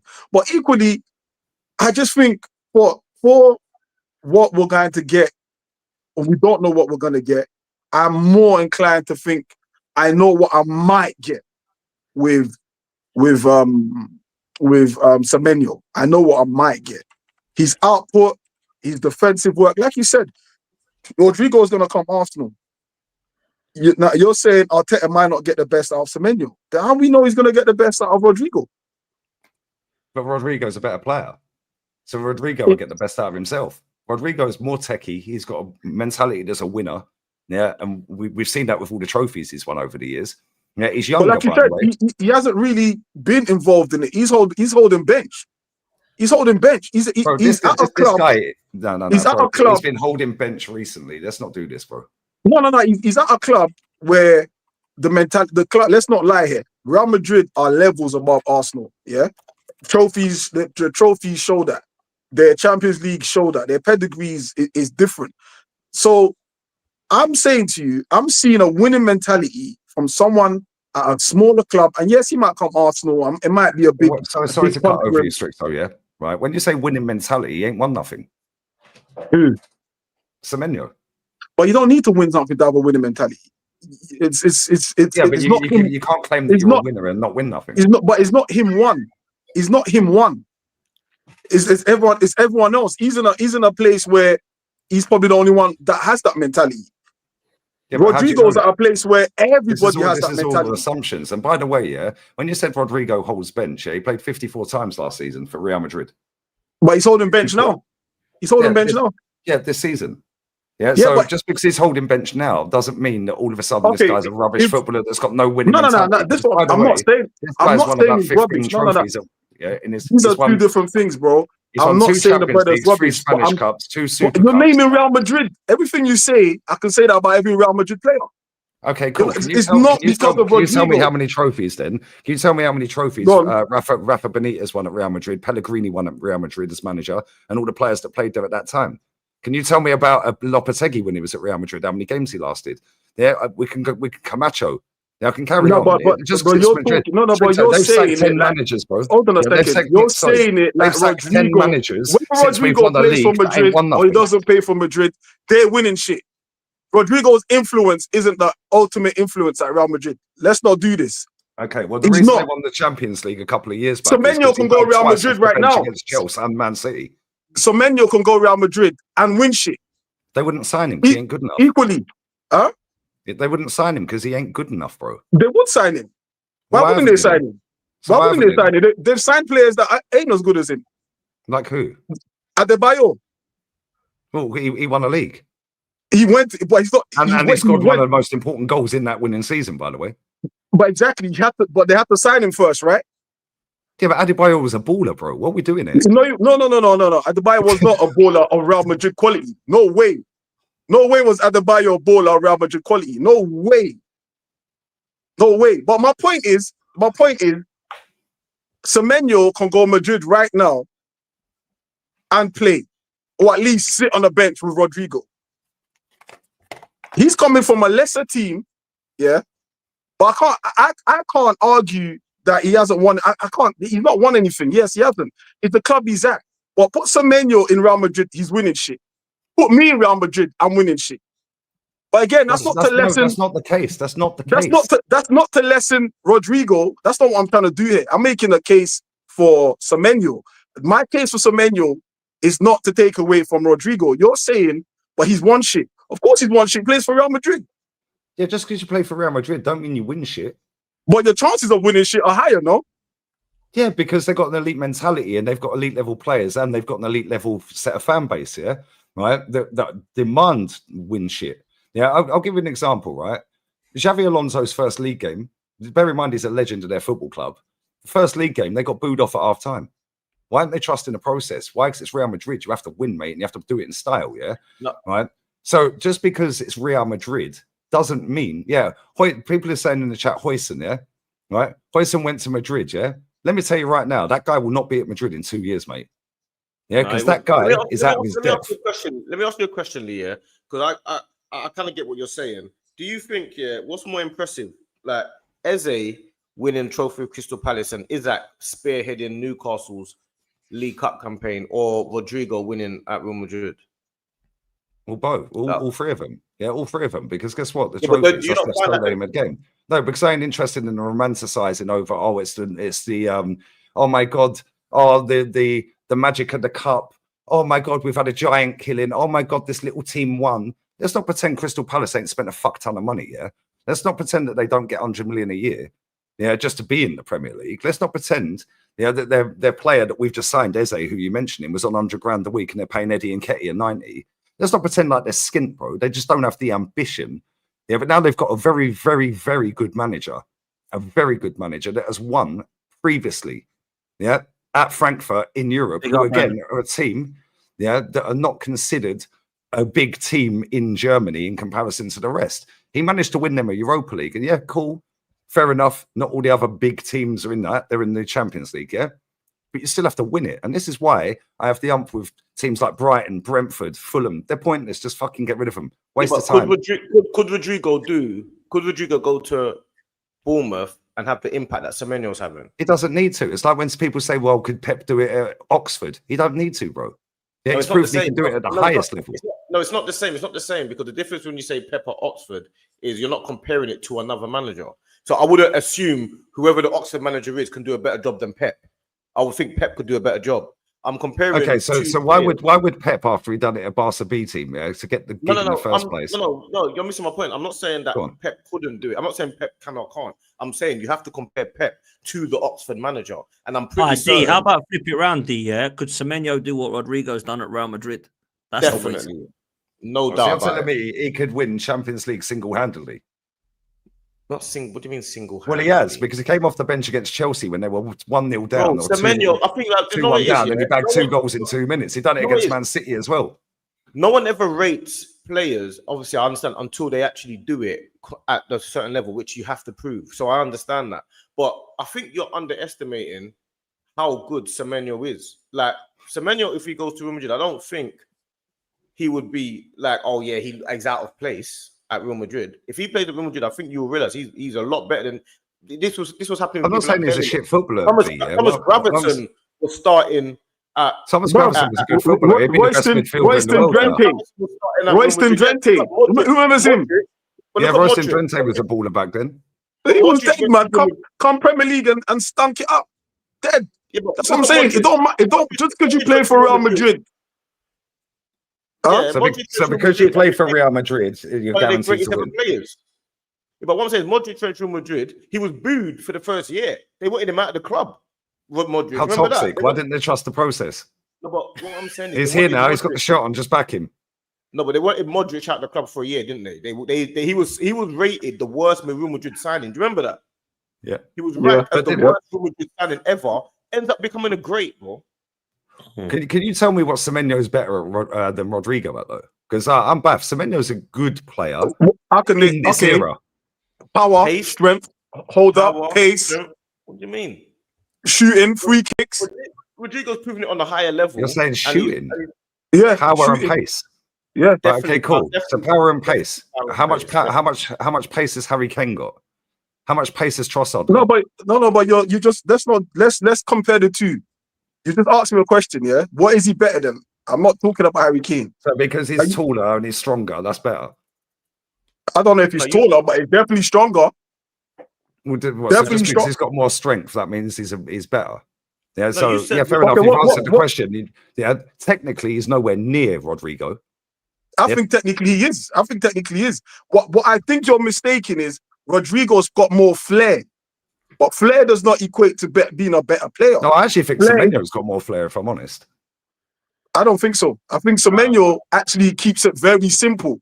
Like he's just Rodrigo is overly rated. I think Rodrigo is so overrated. I honestly think he's one of the most overrated players in the world. I'll be deadly serious. I was trying to be nice. I'll be real. I think he's I'm just going for what I know, bro. I'm just going for what I know. Like, yeah, but okay, let me ask you then, Spicto, how many Real Madrid games did you watch last season? And how many Real Madrid games? I probably watched probably a handful. Okay, cool. So how can you have an opinion based on a handful of games of Rodrigo last season in comparison to Semenyo last season? But like I said to you, I've said to you, because if you didn't see it, you don't know. No, my thing is not putting down Rodrigo. I'm not putting down Rodrigo. What I'm making a case for Semenyo. So I'm telling you what Semenyo's good at versus what I've watched overall of Rodrigo. Now, I'm not going to sit here and tell you I'm there watching Real Madrid week in, week out. But I can say to you, I've watched enough of Rodrigo and I've watched enough of Semenyo to say, if I'm talking about Premier League ready, I'm talking about get straight to it, no adaptation time, I'm more likely to say to you, Semenyo's already ready. Oh my days, what the fuck is the keeper doing? You idiot. You get what I'm saying? 1-1. Fucking keeper's done a fucking mazza. What game you are watching? Arsenal Women's Champions League. He passed the ball straight to the striker. Fucking idiot. But Stricto, what you're saying is, Prem ready, yeah? What does that even mean? Was Haaland Prem ready? You know, okay, I'll tell you what it means. It means you've been in the Prem and you've batted it up. Okay, was Timber Prem ready? But you don't have to have. So you don't have to have played in the Prem. No. You don't have to have. But okay, cool. You don't have to have that. But Harry Kane is Prem ready. Harry Kane came through an academy. But that's what I'm saying to you. Harry Kane went out on loan everywhere. Yeah, but you're saying he's Prem ready because he's proved he can do it in the Prem. Exactly. Okay, so Prem ready doesn't mean you shouldn't sign players who've never played in a Prem. Obviously, that's stupid. But in this context, is that like I said, I know what I'm getting with Anton Semenyo. I don't know what I'm getting with you're getting a serial winner with Rodrigo. You're getting somebody that was playing at fucking Sunderland a couple of years ago on loan. Yeah, but there's plenty of serial winners that have come to Arsenal. That doesn't mean anything. You're a serial winner. What does that mean? You won where you was at. You come to another club. You don't win where you're at. It's almost the same thing as there's Premier other League. players that have come. There's other players that have come from the Premier League to another Premier League club, and folded. Yeah, we've seen it with Falcao. Yeah, he weren't Prem ready, folded at both clubs. Shevchenko was one of the best strikers in the world, folded in the Prem. We've seen what's his name, Diego Forlan. Yeah, baller, folded in the Prem. Yeah, we've seen so many players over the years that have gone from Prem to Premno, because the Liverpool version of Fernando Torres weren't the Chelsea version. The Newcastle version of Andy Carroll weren't the Liverpool version. Yeah, we've seen so many examples of this. So just if you're a good player, you're a good player. And if social media was around back in the day, yeah, right, all of this, he needs time to adapt and all of that, yeah, it's all well and good until it comes to Florian Wirtz or it comes to a rival player, yeah, right, 008, 009, all this crap, yeah. Well, they'd be cussing Thierry Henry and Bergkamp right now. Yeah, definitely. Do you know what I'm saying? No doubt. You hear me, yeah? Right? They'd be cussing him. Just because you don't hit the ground running doesn't mean you're a bad player. Yeah, Florian Wirtz is a very good footballer. Yeah, we already know this. Yeah, but at the same time, yeah, sometimes Alexis Sanchez at Man United, Prem proven, right? Yeah, he went to Man United, folded, although he scored against us. The only game I've ever walked out as soon as they put stoppage time up. Yeah, but again, it's not a guarantee. You've made great examples there. No players guaranteed, bro. Exactly, no players guaranteed. But what you're gonna do is you're going to go by the law of averages, right? Like I've seen him in the Premier League. He's played at these grounds. He's played in these circumstances. I can sort of more vouch for him than I can vouch for Rodrigo. But that's not to say Rodrigo's dead. I'm never saying that. Same Semenyo, the opposite way, isn't it?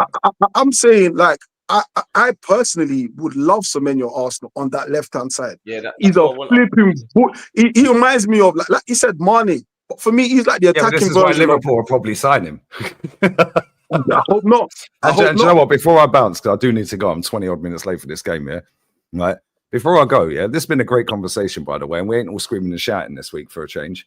Right. Because Arsenal's top of the table. Yeah, come on. October champions.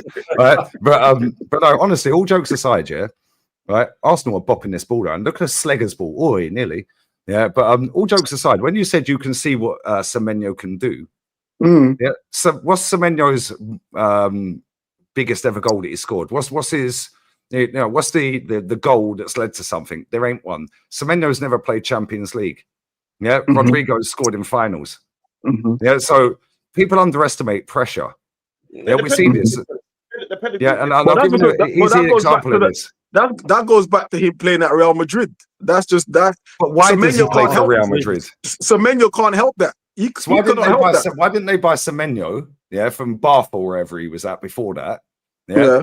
Right. Why did they buy Rodrigo from Brazil? Why didn't they buy Adebayo? Semenyo's a year older, by the way.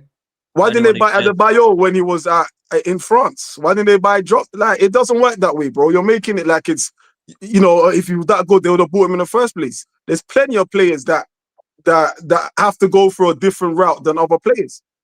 But Rodrigo can play. Rodrigo can play for Real Madrid. I have no doubt in my mind. Rodrigo would start for Real Madrid. I have no doubt in my mind. No doubt. Sorry, Semenyo, would start for Real Madrid. I have no doubt. He's getting in over Vinny. Some shit got to happen. Leon are 2-1 up. That goal was cold, by the way. So you're telling me that Rodrigo is holding bench anyway? Yeah, and he factually is right now. Yeah, the goalkeeper's had a mare with both of these goals, by the way. Right. So you're telling me that Vinny Jr. would get benched at Real Madrid for Semenyo? Because that's what you just said. Because he plays left wing. Why not? No, but Semenyo plays both sides. Why not? Prof, come on, what are we doing here? No, why not?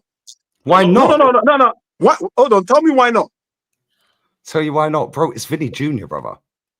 Yeah, Vinny Jr., and I think he's mad overrated, by the way.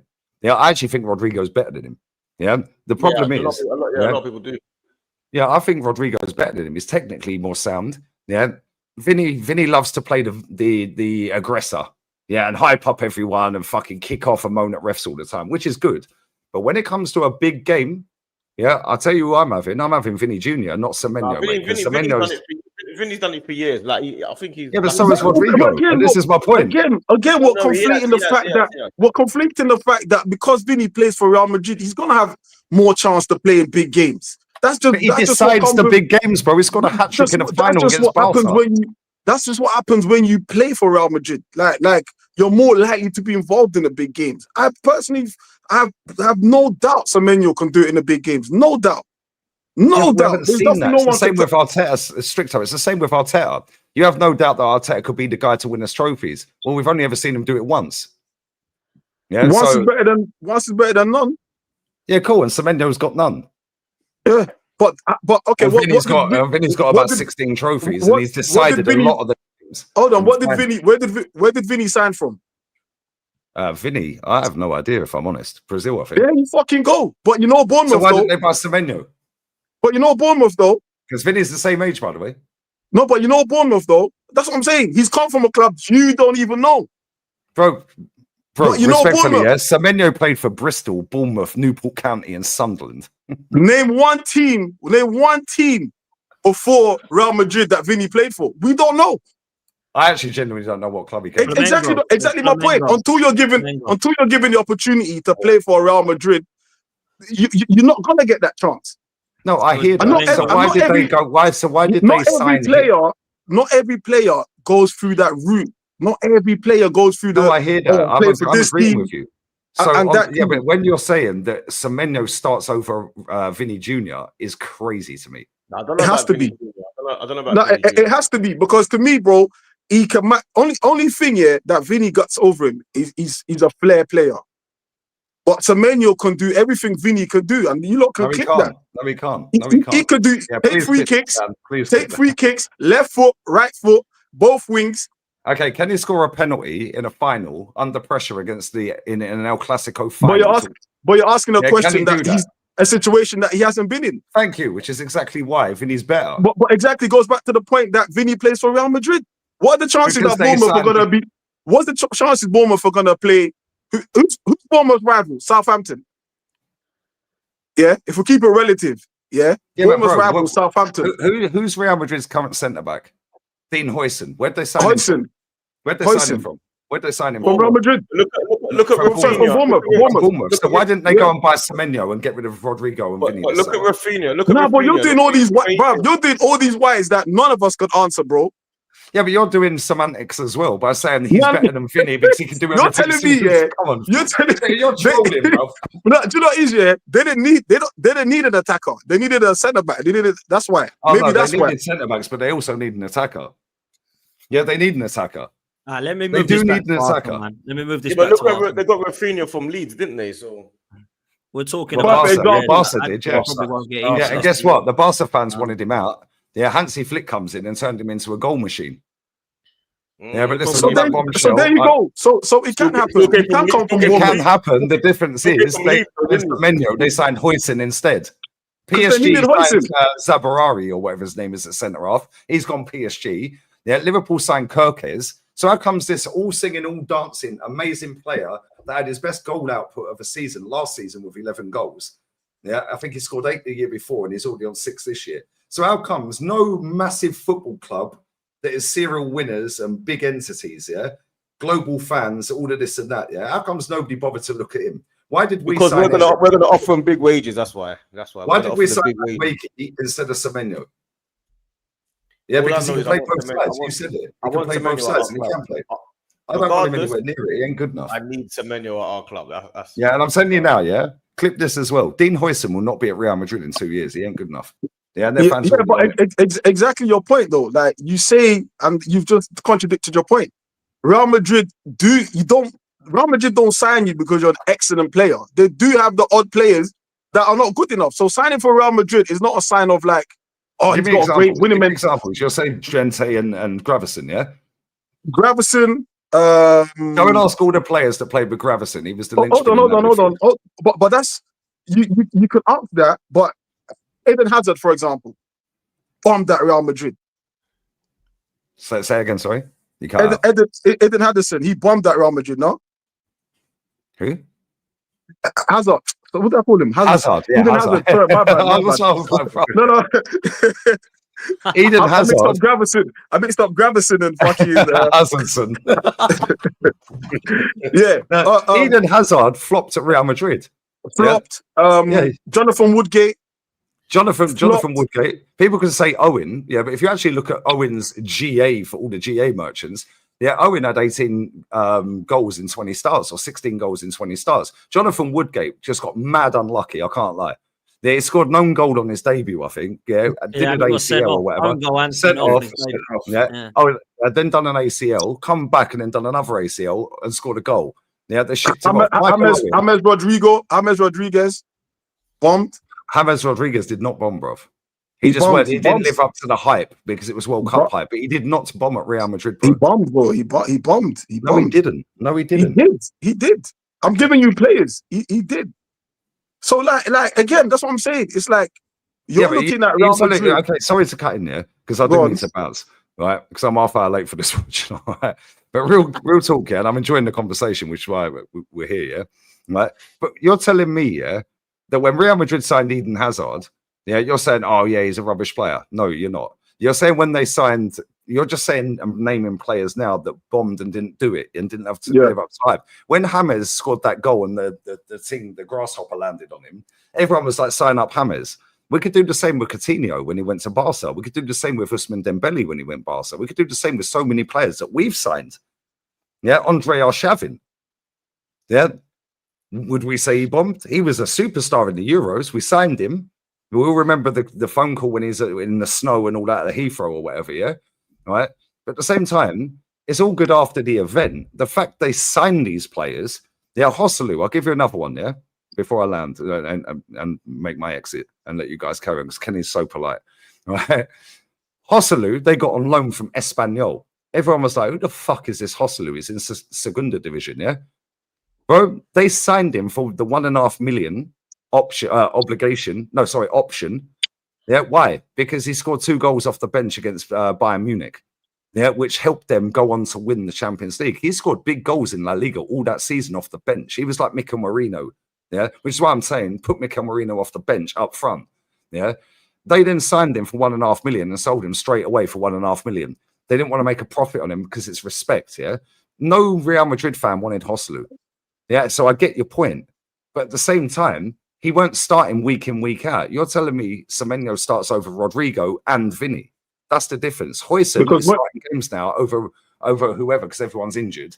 Yeah, as soon as everyone's fit, Højsund's benched. You won't sign Semenyo for 1.5 mil. Semenyo's commanding a fee that's gonna have to get him starting. Have to. It's not a £10 million player here where you're like, okay, he's gonna be a squad player. If there's injuries to any of the front three, we can just put him on. If you're signing Semenyo, you're signing him for a fee that he has to play. Like Hazard money, yeah? Yeah. And Hazard never played. Hazard weren't fit. Whatever the reason he likes to be like me, Stricto, that's why. You know what I'm saying? Or whatever the reason, he's not. But you're not buying. All right, let's move. Moving on this. I'll let you guys crack on. All right, by the way, the referee in this game, by the way, is a market opportunity, lads.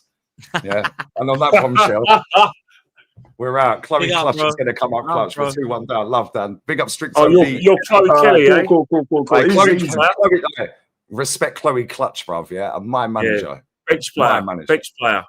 Okay, she's starting. Hold that. Oh, is she? Okay. Yeah, she's starting. She's on the right wing for no apparent reason, though. But anyway, love, Dan. Appreciate your chat. Love, bro. We're out. Later.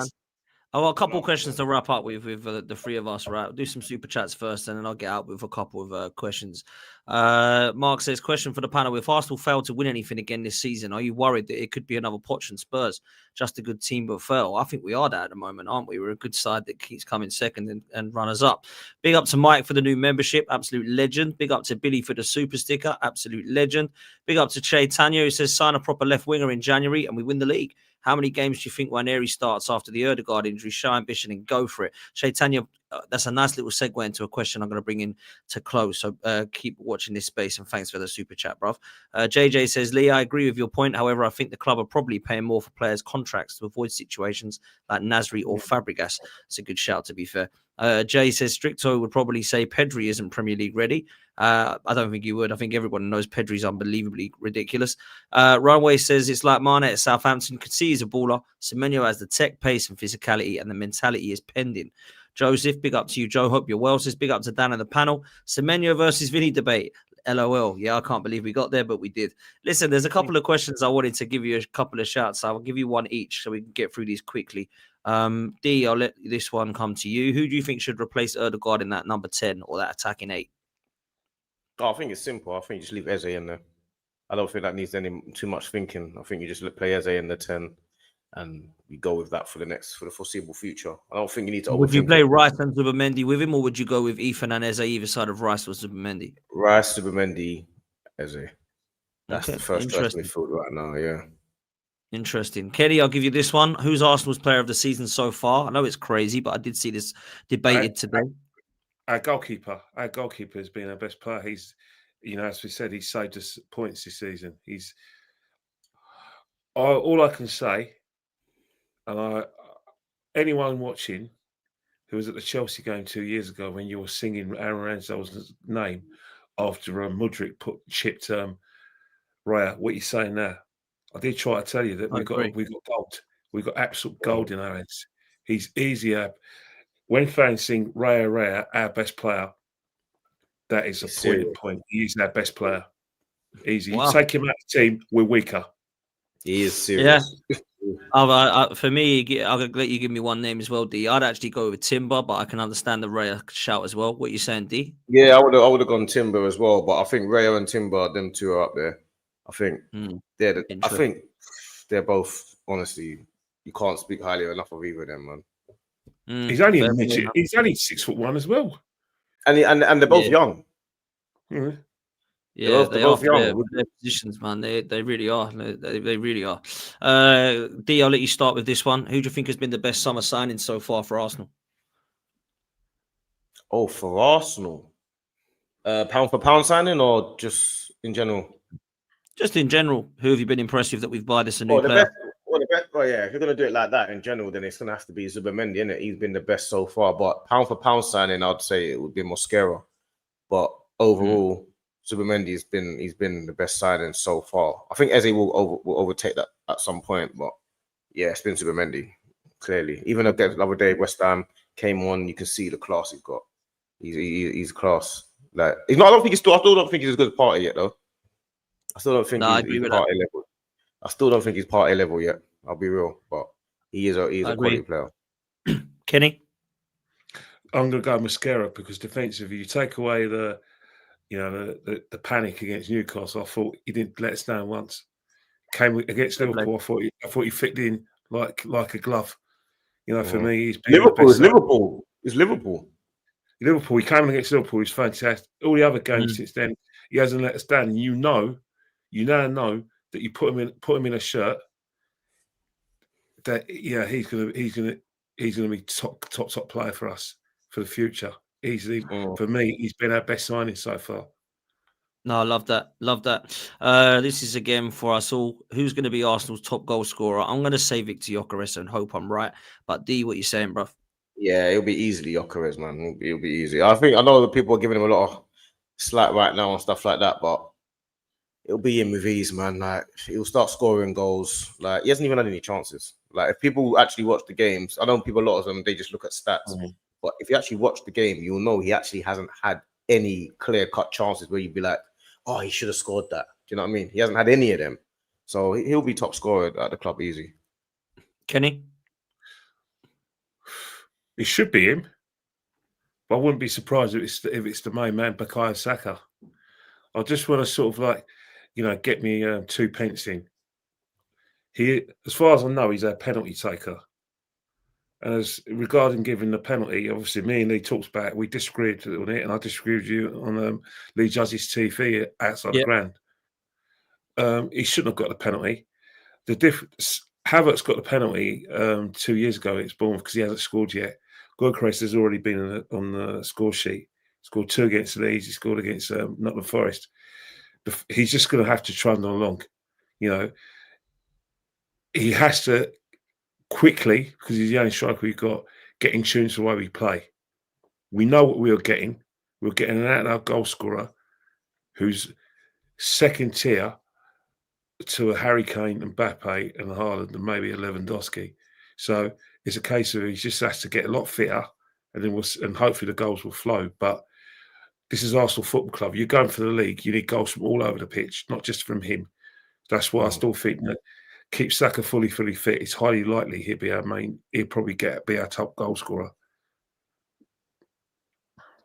Interesting. Saka's got 2, Gyökeres got 3 at the moment. Let's see what happens. This was something that I see Harry Simeo answer on Sky Sports today, and I thought I'd chuck it to you guys as well. Since 2020, who do you think have been Arsenal's top 3 signings since COVID, since Arteta's reign, basically? Oh, since 2020. That's easy. 5 years ago. 6 years ago. Right. Easy, go on then. You go then if it's easy. Go on. Right, top 3 signings. David Raya. Yeah, David Raya, yeah, apart from him. David Raya. Yerrin Timber. Thomas Partey. Was that since 2020 though? Since 2020, Thomas Partey, Yerrin Timber, and David Raya for me. I'll agree with 2. I'll go Declan Rice. It's got to be Declan. It's got to be Declan Rice. I think Gabriel is number 1. 27 mil. He's been unreal. Timber, and then it's between Raya and Rice for me. No, it's got to be Raya. It's got to be Raya. Right, Rice has got to be in that, surely. Unless we're doing pound for pound, are we doing? I think we're just doing the best 3, and I think Timber and Gabriel. What about catalysts? You think about how they've influenced the team. Like Timber he's one of probably the sole reason why defense is hard to penetrate. And then you think about David Raya. Well, David Raya, and I say it respectfully because he's a lovely bloke. His dad's a lovely bloke. But David Raya we finally got a keeper, maybe by accident, that is on the level of an Edison and an Alisson. Yeah, definitely. Both goalkeepers have won titles, and they've basically saved their respective clubs probably 15 points a season. Well, we got that keeper. Thomas Partey, I think he turned us in from a team that's challenging for the top 4 to a team that genuinely could challenge for the league. We haven't won it yet, but I do think his performances in 22-23 was a catalyst for turning us in from a top 4 team, to a team that can challenge for the title. Those are more reasons why I've gone for those 3 players. I think for me, I think we agree. We agree that. I think we've all said. No, we haven't actually. I think Gabriel is definitely in there, man. In the top 3. I'm surprised neither of you said it. I'm so. He's improved. He's the most improved. I changed my mind, Dan. I think you're right, Dan. I think Gabriel. I think that's the easy one for me. Whether he was 100 million or not, consistent. I'll put Gabriel over some of the other names. Saliba was obviously an Emery signing. But for me, I think Gabriel and Timber are the ones that I've looked at and gone, I've seen consistency for 2-3 years now in both of them. Like 2 with Timber. You know what it is? Depends on your reasoning. I've gone for a different way. Is that I've gone for players who have moved the wheel tactically and made us into a team, a top team, through their performances and their consistency. And I think the players that I've chosen, Raya is a no-brainer. Timber for me defensively, and the effect he's had on our defence is a no-brainer. I think obviously Thomason's not in the team, but I still think, and I go back to my point earlier regarding the contracts. You take Timber and Raya out of that team. That team is not, in my opinion, challenging for the league, because they are the sole reason why we've got the best defence. Don't get me wrong. Saliba and Gabriel, rightly so, are going to get the plaudits, and right, because definitely they're a great partnership. But you think about the fact that teams find it very difficult to overload Arsenal, especially down our right-hand side. And a lot of that reason is because of Timber. Then you think about the times when a tight game, a player's going for on goal, you think it's a goal, and then David Raya comes out with match-defining saves. Think about the game at Old Trafford. Man United should have murdered us, but it was his performance that kept us in the game. Yeah, Man United ain't all that, but that game was an example of why I think he's moved the wheel tactically for us, and they've had an effect to make us actually a better team. Their presence, and that's well gone for those three. They've turned us from, in my opinion, a top 4 side to a team that could challenge and hopefully win. I think when I was asked it, I said it quickly, and then I was like, boom. And the 3 that I went for quickly were Gabriel, Timber, and Rice. They were the 3 that I went for. And then I thought, now I put to you, I'm like, maybe I have to put Raya in ahead of Rice, because obviously he was 105 million and Raya was like 30 or whatever. So it's very difficult, man. Very difficult. I think it's a compliment to what we've done. It's a question to ask, and he's not. You know my thoughts on Declan. You know I like him, Dick. You know I like Declan English. But has he actually had an effect on us where he's made us better? Yeah, definitely. He's a great player. Has he made us better? Like Timber's made us better. The first season he did, he was player of the year, he was quality. And Todd's Partey made us better in 2022-23. Is he a good player in a very good team? No, do you know what it is, Kenny? Yeah, what's so funny about everything you've just mentioned makes sense about Raya and all this stuff. You know, the first name on the team sheet for me is still Declan Rice. Yeah, he's the first person on the team sheet. Are you attracted to Declan because of his athleticism and that he makes us a more, that kind of, which you need in the Premiership? There's something that you can't describe about players, which is what I now understand about captaincy and stuff like that. Is it his ball recovery? Is it his no. When he's on the pitch, I feel like we can beat any team in the world. It's as simple as that. Fair enough. That's that thing that you just can't describe. And West Ham fans used to tell my whole family, West Ham fans, they used to tell me this for years. I used to argue about Partey, and I've always thought Partey was better than Rice, and naturally he is better than Rice. Rice is a different level, man. Rice is a different level, bro. I hear what you're saying. I still think that we're always going to disagree where I think Declan's best position is.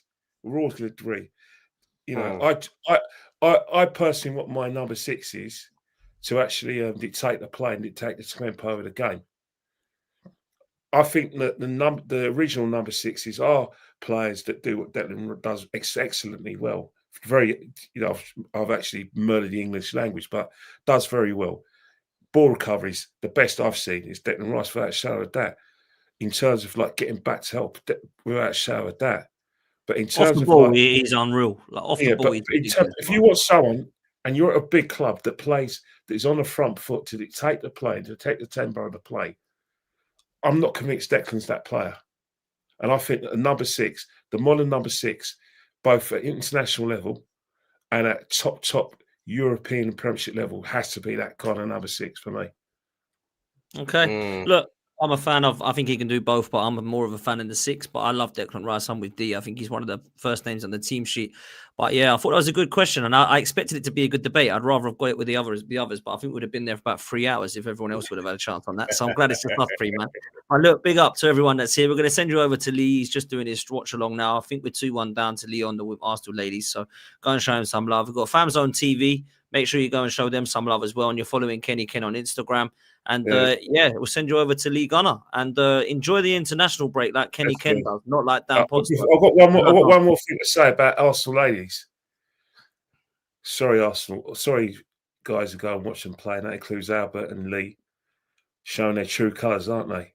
Just shows you that the Champions League that we won last year was not really the norm, league-wise, just as we were. Which begs the question: why sack the Swedish guy? When the Dutch girl is getting the same results. Interesting. There's a super that's just come in from Jack. I don't get this Premier ready narrative. Was Harry Kane Bundesliga or Elise Bundesliga ready?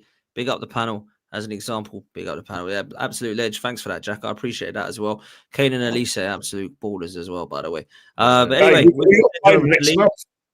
We're playing next month. It's going to be a good game, guys. It's going to be a good game, guys. It's going to be a very good game.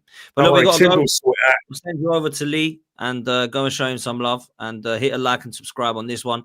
Make sure you're following both the sponsors, OK Jerseys and Match Bingo. Links in the live chat. Make sure you use the code POTS for Match Bingo when you download the stream. And yeah, we'll see you next time. We're out of here. Laters.